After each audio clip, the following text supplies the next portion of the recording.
கர்த்தருக்கே மகிமை உண்டாவதாக. நம்முடைய சரீரமாகிய பரிசுத்த ஆவியானவர் தங்கும் ஆலயத்தில் அவயங்களாகிய நம்முடைய வாயினால் தேவனை துதிக்கின்றோமா, தேவனை மகிமைப்படுத்துகின்றோமா, அல்லது நம் அருகில் இருப்பவர்கள் நம்முடைய உற்றார் உறவினர் நம்முடைய பிள்ளைகளை தூற்றி திரிகிறோமா, அவர்களுக்கு விரோதமாய் பேசுகிறோமா? அன்பான கர்த்தருடைய பிள்ளைகளே, நம்முடைய வாழ்க்கையில் சந்திக்கிறதான சிலர் மற்றவர்களை குறை சொல்லிக் கொண்டே இருப்பார்கள், முறையிட்டு கொண்டே இருப்பார், அவர்களை ஜட்ஜ் பண்ணுவாங்க. சோ அந்த மாதிரி இருக்கிற இந்த ஒரு பர்டிகுலர் கேரக்டர் தேவனாய கர்த்தர் வெறுக்கிறார். அது அவருடைய செவிகளில் பொல்லாப்பா இருக்கிறார். அதை கேட்கும் பொழுது கோபப்படுவார். அவருடைய அக்கினி அவர்களுக்குள்ளே பற்றி எரிந்து கடைசியில் சிலரை பட்சிக்கும். என்னாகமும் 11:1 ஜனங்கள் முறையிட்டு கொண்டிருந்தார்கள். அது கர்த்தருடைய செவிகளில் பொல்லாப்பா இருந்தது. கர்த்தர் அதை கேட்ட பொழுது அவருடைய கோபம் மூண்டது, அக்கினி எரிந்தது, சிலரை பட்சித்தது. அன்பான கர்த்தருடைய பிள்ளைகளே, நீங்கள் தேவனுக்கு விரோதமாய் மட்டுமல்ல, தேவனுடைய பிள்ளைகளுக்கு விரோதமாய் பேசுவதும் அது தேவனுடைய இருதயத்தை கடினப்படுத்தும்.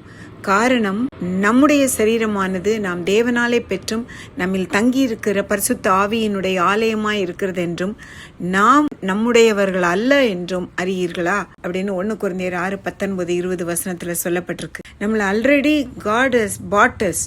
ஏன்னா ஏசாமி கல்வாரி சிலுவையில ரத்தத்தை சிந்தி கிரயம் கொடுத்து நம்மளை வாங்கி இருக்கிறார். நாம் கிரயத்துக்கு கொல்லப்பட்டவர்கள். அதனால நம்ம தேவனுடையவர்கள். நம்முடைய சரீரமும் நம்முடைய ஆவியும் தேவனுக்குரியது. அதனால தேவனை மாத்திரம் மகிமைப்படுத்தணும். உடன் பிறந்த 4 பேர் இருந்தாங்கன்னா 3 பேர் ஒன்னா சேர்ந்து ஒருத்தருக்கு விரோதமா இவ்வளவு பொல்லாங்கானவைகளை பேசி அவங்கள பேடுன்னு ப்ரூவ் பண்றதுக்கு எதெல்லாமோ சொல்றீங்க. யாருமே கவனிக்கலன்னு நினைக்கிறீங்க, அவங்க உங்க கூட இல்லைன்னு நினைக்கிறீங்க.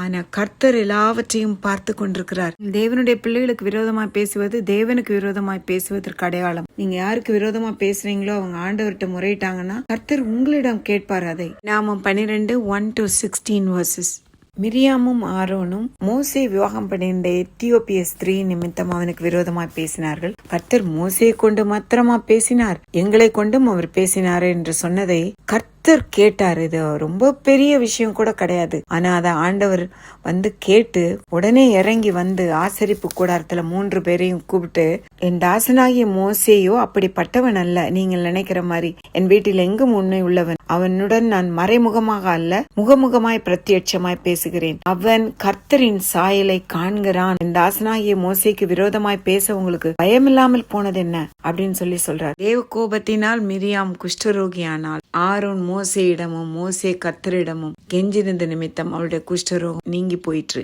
அன்பானவர்களே, நம்ம எத்தனை பேரும் மற்றவர்களை குற்றப்படுத்தும் போது நாம் நின்று கேட்கிறோம்.